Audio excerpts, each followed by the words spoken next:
네, 안녕하세요. 또 오늘도 이렇게 와주셔서 감사합니다. 오늘은 그 레위기 11장부터 함께 볼 건데요. 이제 그 11장에 나오는 게 뭐냐면 그 11장 그 정말 뭐라 그러지? 영어로는 clean and unclean meat. 네, 그러니까 모르겠네요. 뭐라 하는지 하여튼 기억이 안 나네요. 근데 여기서 하나님께서는 먹어도 되는 그러니까 고기와 먹지 말아야 되는 고기를 정확하게 나눠주십니다. 근데 이제 그 제가 한국 성경이 필요하네요. 그 이제 10 레위기 11장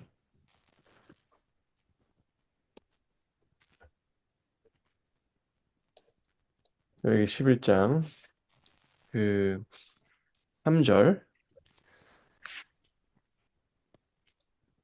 굽이 갈라져 족발이 되고 되새김질하는 것은 내가 먹되. 네. 하나님께서는 먹어도 되는 것을 족발이 되고 되새김질하는 것은 뭐라 했어요? 그러니까 족발이 쪽발이구나. 네. 쪽발 그리고 새김질하는 질 동물. 근데 근데 이것을 두 가지 다 해야 돼요. 쪽발이고 새김질하는 동물. 왜냐면 쪽발이라도 이게 새김질을 하지 않으면 새김질을 하지 않으면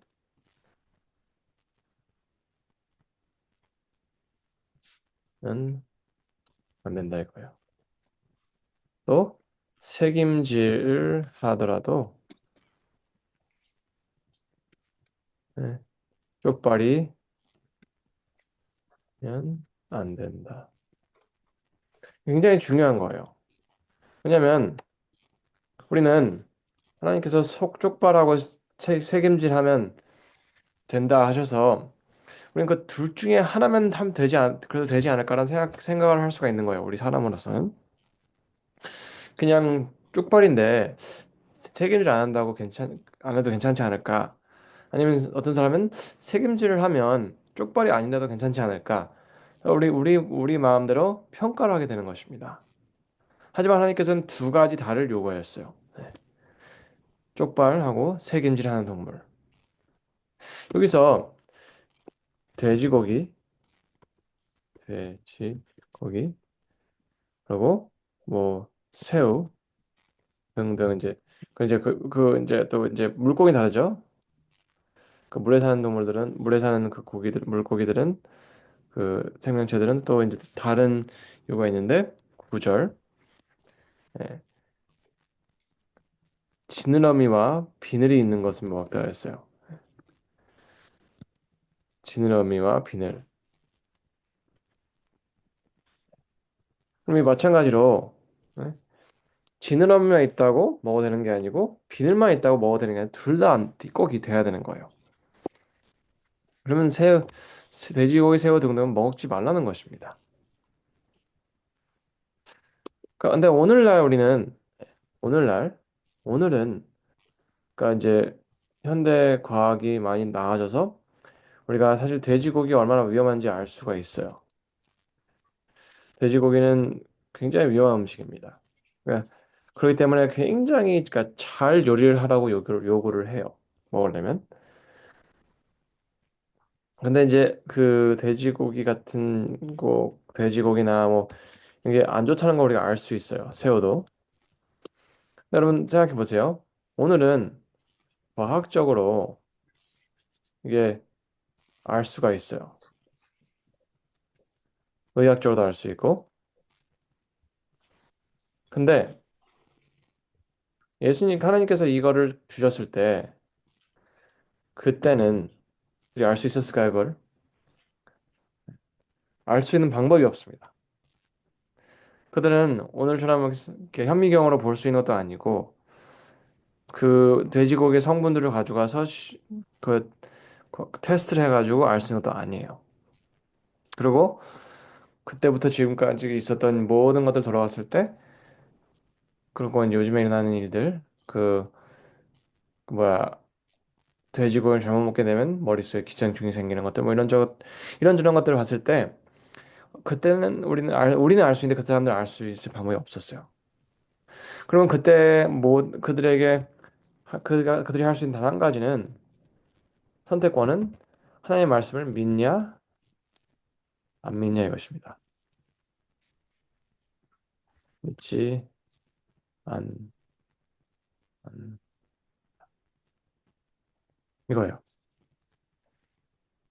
하나님 말씀을 믿고 그냥 안 먹을 거냐, 아니면 내가 그 결과를 아직 모르기에, 알 수 있는 방법이 없기에, 예, 그냥 불신하고 내가 먹냐 이것입니다. 왜냐면 알 수 있는 방법이 없으면 두 가지 가능성이 있어요.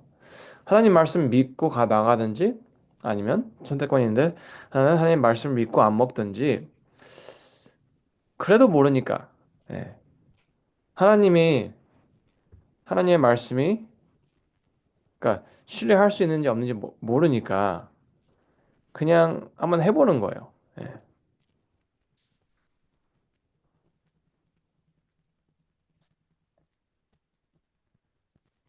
근데 오늘날 저는 교회를 다니면서 참 답답한 것들 중 하나가, 생각보다 돼지고기 먹는 사람이 많다는 것입니다. 참 신기해요.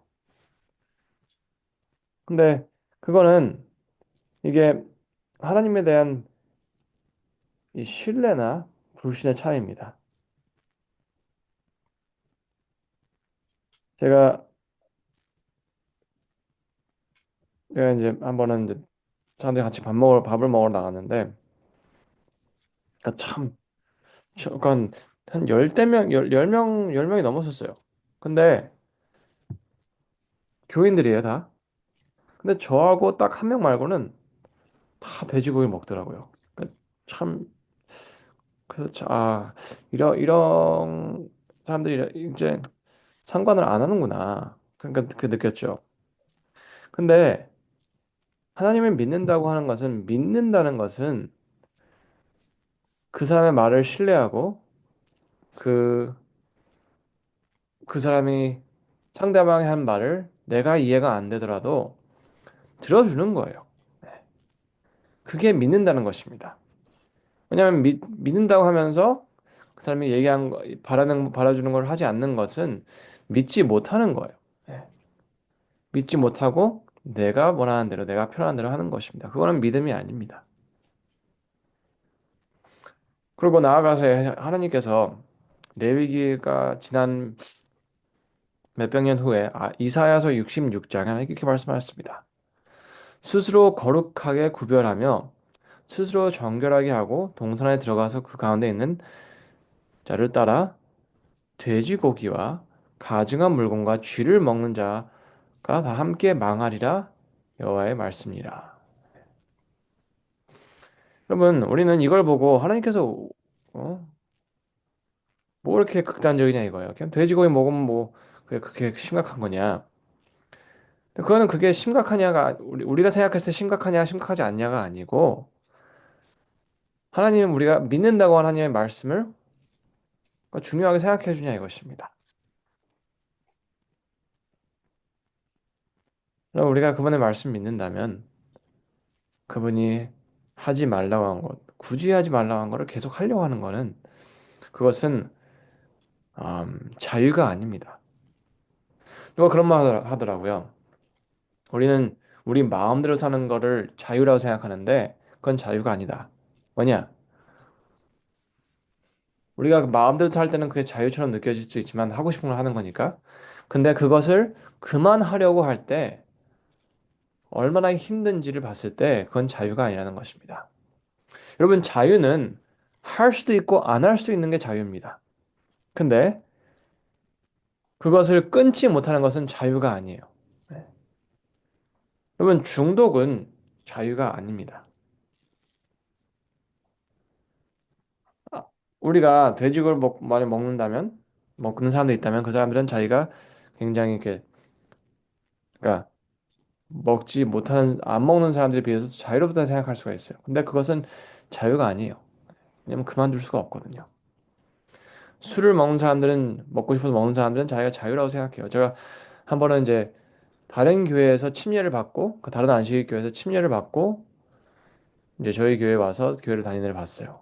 근데 굉장히 열심히 다녔어요.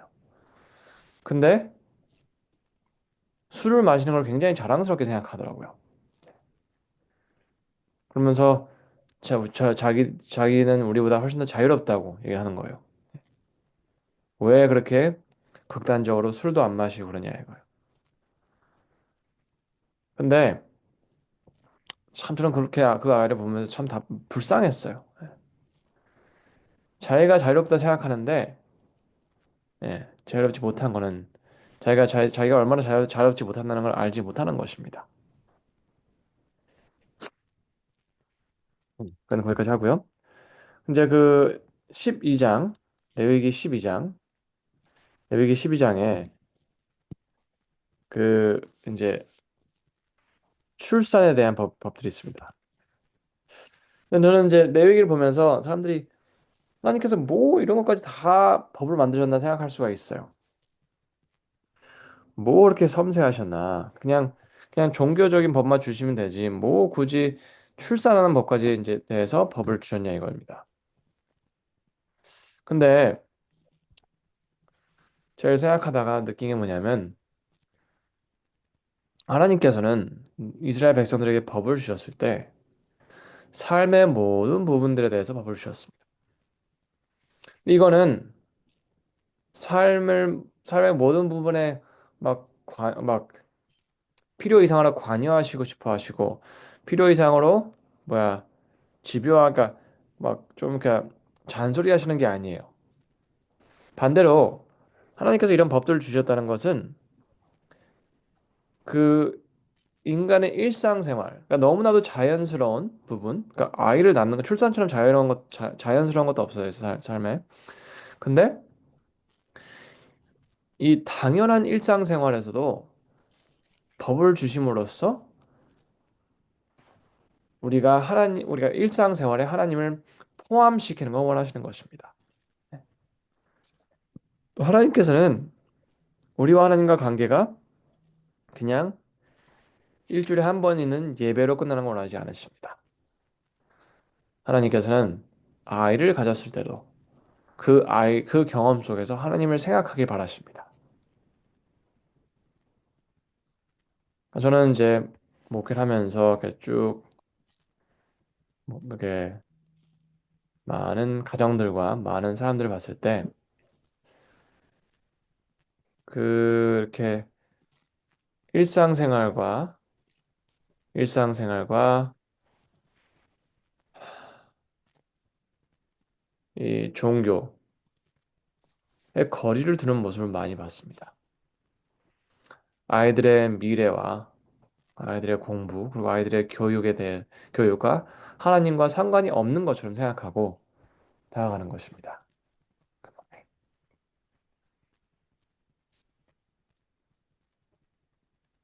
네. 그러니까 하나님과의 관계는 그냥 교회만 잘 가면 되는 것처럼 생각합니다. 근데 그게 참 안타까워요.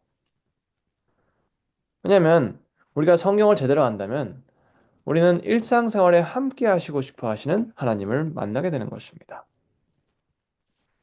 왜냐하면 성경 봤을 때 성경의 이야기들 보면 참 일상적인 것들이 많이 나와요. 왕에 대한 일상적인 생활, 그리고 보통 사람들이 먹었던 것들, 어디서 잤고, 어떻게 잤고, 어떻게 싸웠고, 이런 것들도 다 이렇게 나옵니다. 그러면 그때 시대 일상생활에 당연했던 것을 보여주시면서 그 안에서 역사하시던 하나님을 만나 보이게 하는 것입니다. 그러니까 이 레위기 12장에 모든 것들을 얘기해 주셨을 때, 그러니까 출산에 대한 법을 주셨을 때, 출산의 과정 속에서도 하나님을 예, 기억하기 원하시는 것입니다. 삶의 시작점부터 끝날까지 함께하고 싶어 하시는 하나님의 마음을 보여주시는 것입니다. 그리고 이 레위기 13장입니다. 레위기 13장. 13장은 문둥병에 대한 문둥병인가 문둥병인가? 네, 문둥병에 대한 처방에 대해서 얘기합니다. 근데 저는 이제 학생들한테 물어봤어요. 야, 13장과 14장 읽었을 때 어떤 반응이 있냐? 그러니까 굉장히 좀 쓸데없이 이렇게 좀 섬세하다고 그러더라고요. 그래서 제가 그랬어요. 왜 하나님께서 이렇게 해주셨을까? 근데 정확히 답이 없더라고요. 근데 이 우리가 이제 성경을 볼 때 뭐가 너무 중요하냐면 우리는 성경을 볼 때 하나님의 의도를 의도를 정확하게 알아야 돼요.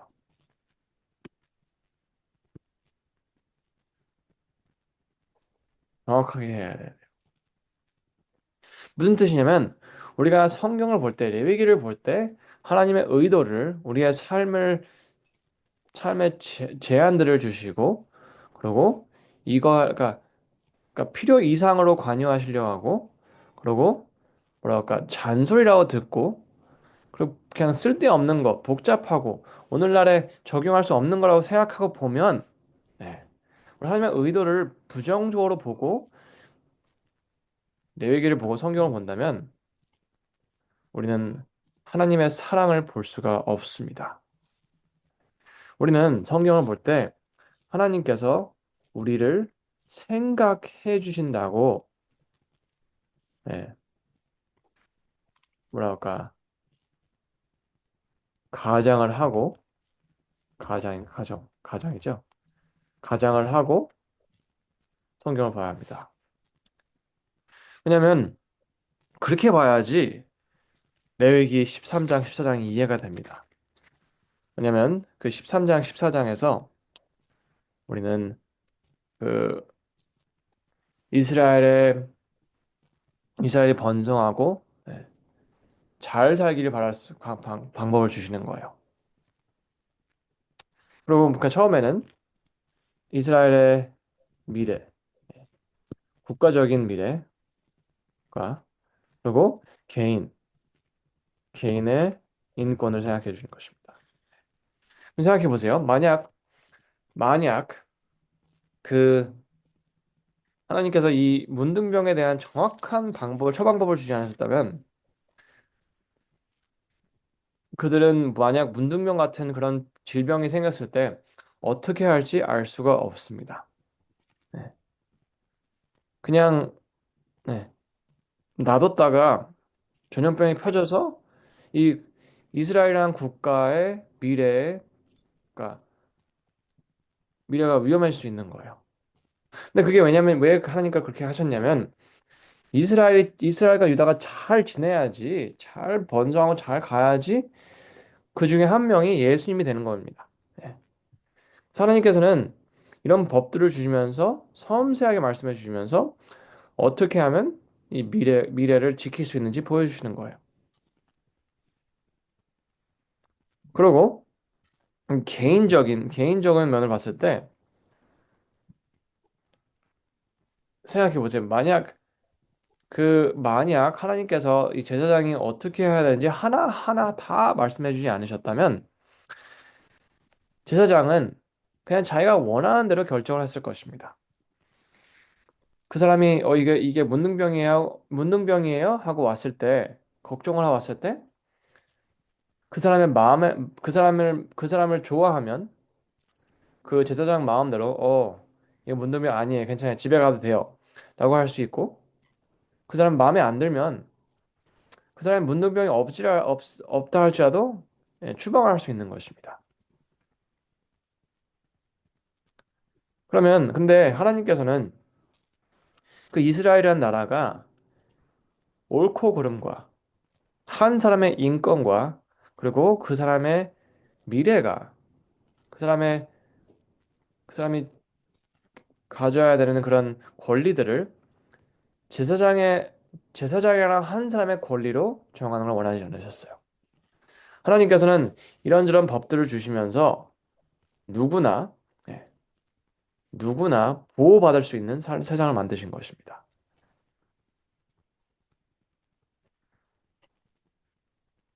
때문에 우리가 그 하나님의 법들이 개인과 사람들을, 그러니까 나라를 지키려고 하시는 모습이라는 것을 봐야 합니다.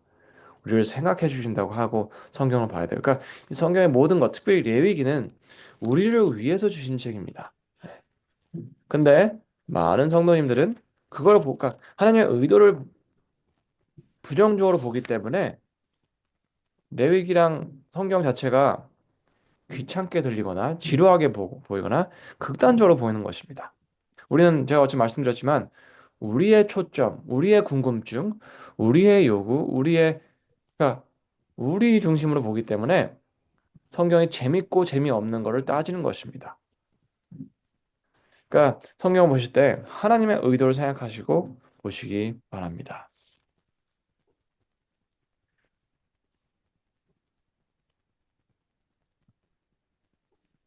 이제 우리가 이제 레위기 16장을 봤을 때 15장 16가 예. 15장까지 이제 그 문둥병이나 그런 문제고 16장에서는 16장에는 대속죄일이 나옵니다. 네, 대속죄일. 사람들은 대속죄일을 굉장히 복잡하게 생각하시는 분들이 많습니다. 근데 여러분들이 꼭 아셔야 되는 게 있는 게 뭐냐면 대속죄일이 복음의 핵심입니다. 여기 제가 이제 예를 들자면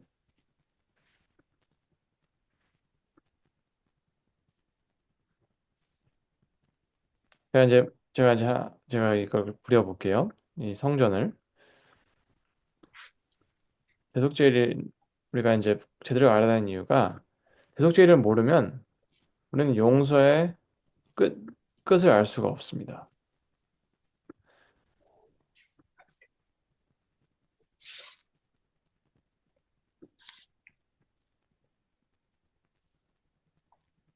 이게 성전이잖아요.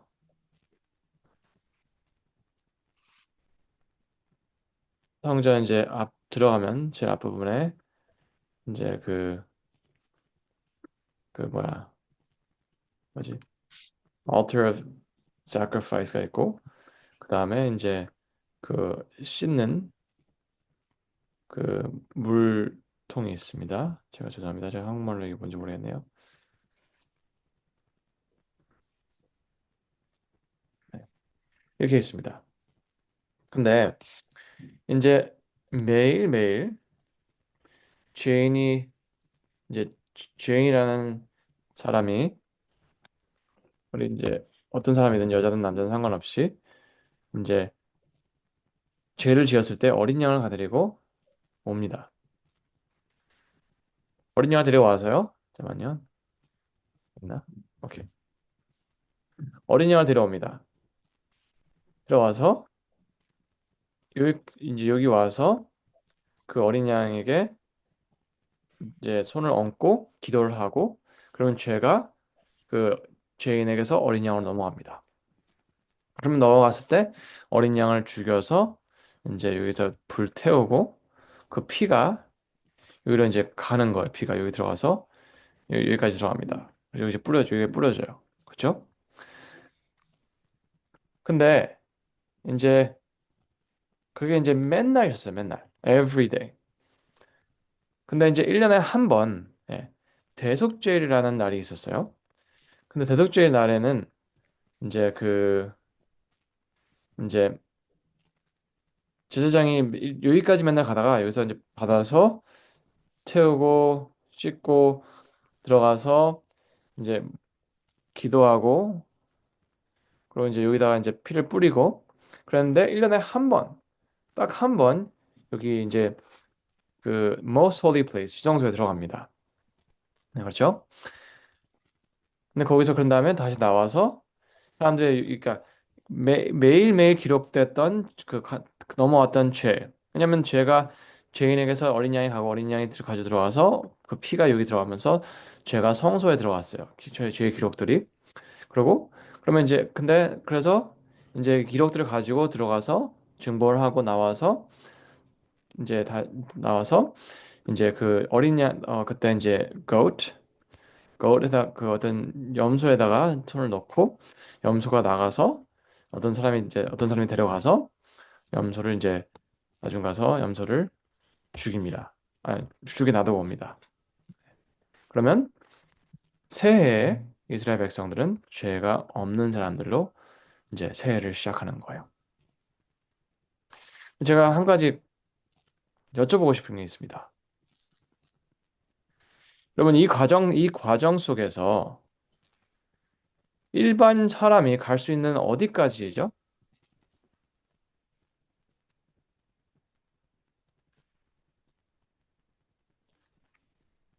네, 답을 기대하고 물은 질문입니다.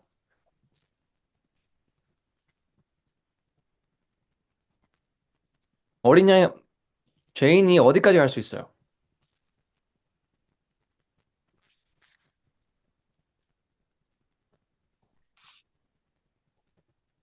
아무나 답해 주셔도 괜찮습니다.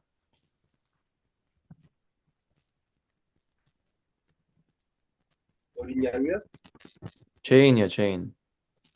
죄인 일반 죄인, 저와 여러분 같은 죄인들이 어디까지 갈 수 있을까요? 뜰,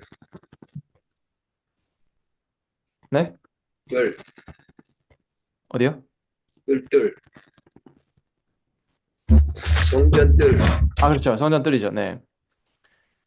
우리는 이 일반 죄인이 갈 수 있는 그, 그, 일반 죄인이 들어갈 수 있는 것은 딱 여기까지입니다. 네. 그럼 이게 무슨 뜻인지 아세요? 이게 굉장히 중요한 걸 가지고 있습니다. 우리는 안식일교에서 이제 성소 얘기를 많이 하고 그런 대속죄에 대해서 이제 얘기를 해요. 조사심판에 대해서. 그럼 이제 우리의 죄 기록들이 이제 올라가고 이제 그거를 이제 뭐 그거에 대해서 심판이 있다 이런 얘기를 하는데 진짜 잘못 알고 가르칩니다. 이게 무슨 뜻이냐면 우리는 대속죄 그러니까 이 조사심판 때 우리가 무언가를 그러니까 일반 죄인이 1년 내내 할 수 있는 거는 대속죄는 아닌 상관없이 1년 내내 일반 죄인이 할 수 있는 거는 딱 여기까지 오는 거예요. 여기 이상 갈 수가 없어요. 그러면 죄인이 할 수 있는 건 여기까지 계속 똑같은 거예요. 어린 양을 가져서 죄를 자백하고 떠나고 여기까지 못 가요. 여기까지밖에. 근데 우리는 교회에서 잘 사실 목사님들이나 이제 교수님들이 가르치실 때 많은 경우 대속죄일은 우리가 일반 죄인이 여기를 넘어서 뭘 더 해야 되는 것처럼 가르칩니다. 그렇죠? 그러니까 마지막 시대 사는 사람들, 대속죄일에 사는 뭐 저에서 조사 심판을 경험한 사람들은 무언가를 더 해야 되는 것처럼 얘기를 해요. 근데 그거는 기본적으로 성서를 잘못 이해하고 있는 거예요. 왜냐면 일반 죄인이 할 수 있는 거는 딱 여기까지 가는 것밖에 못 합니다. 네. 그러면 이게 무슨 뜻이냐면 오늘이 조사 심판이든지 아니면 조사 심판 전이든지 우리는 할 수 있는 게 없어요. 그냥 여기까지 가는 거 말고 우리가 어린 양의 죄를 뉘우치고 십자가에 가는 것밖에 우리는 할 수가 없습니다. 네. 왜냐면 나머지 과정은 다 제사장밖에 할 수가 없는 거예요. 예. 우리가 여기 들어갈 수 없는데 뭘 더 하겠어요? 그죠? 우리는 우리 죄가 이 성소, 이 어린 양을 통해서 성소를 넘어갔냐? 그것만 알면 되는 거예요. 우리가 할 수 있는 거는 이 나머지 과정에 내 믿음을 표현하는 것 뿐입니다. 그리고 나머지 과정에 제사장이 제대로 할 거라는 걸 믿고 그냥 기다리는 것밖에 없어요. 그리고 진짜 이 대속죄를 통해서 제사장을 그 봉사를 통해서 내가 뉘우쳐서 성소로 들어간 죄가 정말 이 대속죄를 통해서 조사 심판을 통해서 모두 지워졌다는 것을 믿는 것밖에 없어요.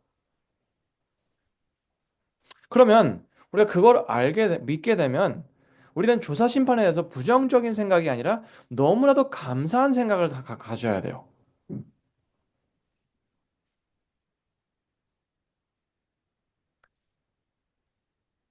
우리가 할 수 있는 거는 어린 양에게 가는 것밖에 할 수 있는 게 없습니다. 오늘이든 내일이든 상관이 없어요. 그리고 그렇다면 우리가 대속죄를 할 때 해야 될 수 있는 해야 될 일은 내가 1년 내내 죄를 여기 가져왔냐 이것입니다. 네. 내가 하나님 앞에 모든 죄를 뉘우치고 가져왔다면 우리가 걱정해야 되는 건 하나도 없습니다. 하지만 우리가 우리가 할 수 있는 거, 여기까지 오는 거, 이거를 하지 않았다면 우리에게 대속죄일은 굉장히 예, 무서운 날입니다. 왜냐면 우리의 죄가 성전을 넘어가고 성전에 넘어가서 성전에서 그 기록이 지워지지 않았다면 우리는 구원을 받을 수 없는 것입니다. 그럼 우리가 대속죄일에 산다고 했을 때 우리는 무엇을 더 해야 되냐? 대속죄일에 뭐 내가 여기까지 들어가야 되는 것처럼 생각하면 안 되는 거예요. 우리는 절대적으로 일반 사람이 갈 수 있는 건 여기까지예요. 그럼 우리가 어린 양을 가지고 여기까지 들어갔냐? 할 수 있는 걸 했냐? 왜냐면 여러분, 우리가 할 수 있는 걸 하는 것은 우리가 할 수 없는 거에 대한 믿음을 표현하는 것입니다. 우리가 할 수 있는 걸 하는 것은 할 수 없는 것에 믿음을 표현하는 거라는 거예요. 그러면 우리가 여기 갈 수 없습니다. 하지만 여기까지 갈 수 있을 때 우린 여기까지 꾸준히 가면 that's enough. 그걸로 충분합니다. 근데 우리가 지금 그러니까 어떤 일반 죄인이 여기서 어린 양에게 기도를 하고 어린 양이 죽고 그가 피가 이렇게 여기까지 들어갔을 때 우리가 그리고 나갔을 때 우리는 죄가 없는 사람입니다. 죄가 넘어갔는데 어떻게 하나님께서 우리를 어떻게 죄인으로 보시겠어요? 그리고 그 죄가 여기서 있다가 그 피가 져서 다른 이제 goat 넘어가서 그 이제 나가서 죽었을 때 대속죄를 죽었을 때 우리의 죄의 기록은 완전히 없어지는 것입니다. 그렇다면 우리가 해야 될 것은 그 우리가 가져온 어린 양, 그렇죠? 우리가 데리고 온 어린 양, 흠없는 어린 양이 우리의 죄를 가져갔다고 믿어야 하고 나아가서 이 제사장이 우리의 죄를 가지고 여기 안으로 들어갔다. 그리고 마지막 날은 대속죄일이라는 여기 들어가서 모든 죄를 다시 가지고 나와서 그 goat에 넣고 그래서 그것이 죽었을 때 내 죄는 기록이 없어진다. 라는 걸 믿는 게 성소의 핵심이고 그리고 대속죄일의 핵심입니다. 그러면 그러니까 어린 양도 예수님이고 대속죄일도 그러니까 그 대제사장도 예수님이십니다. 그래서 우리가 이 성경을 볼 때 제대로 봐야 돼요. 네. 제대로 보면 대속죄일이라 부르든지 조사심판이라 부르든지 복음입니다. 하지만 잘못 보면 네, 이 복잡하고 우리에게 우리가 할 수 있는 거가 뭐가 부족했던 것처럼 생각하게 되는 거예요. 네. 그러면